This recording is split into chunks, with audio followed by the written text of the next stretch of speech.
Hi, just your friendly neighborhood physical therapist here who recently sprained their ankle really badly. I get this question a lot in PT when people have an injury with a foot or a knee and they have a brace and they want to know how to walk so that they don't mess up their back. The problem here is that the boot is always taller than your regular shoe. So when you stand in the boot, your hip that's in the boot is always higher than the other one. This always creates an uneven strain on your back as you move around.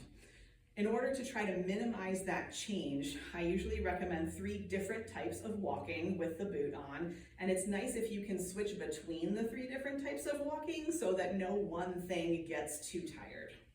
So this is the variation where you work on keeping your pelvis level by swinging your leg out to the side.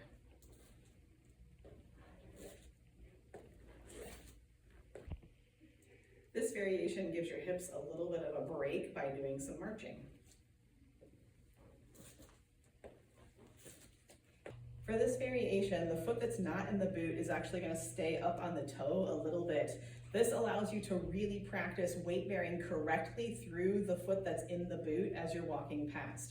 That way you have a heel strike that goes into the middle of the foot that goes through the toe off, and you can draw your knee through correctly.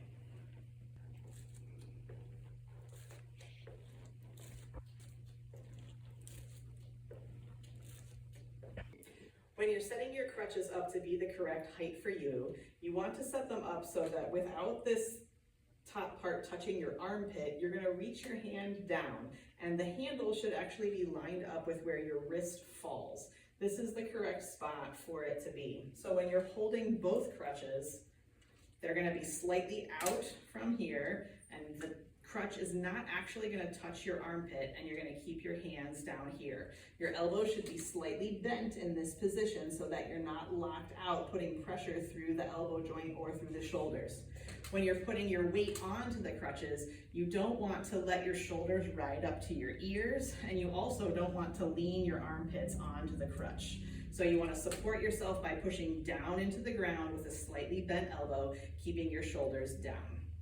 For this situation, you're using your crutches to support the leg that is bothering you. So the crutches are always going to go with your foot. So you're going to reach the crutches out so they touch the ground first, put the injury foot on the ground, have enough support through your hands that you can roll through and step past that, and then repeat. So crutches and injured foot, and then all the way through. Crutches, injured foot, and all the way through.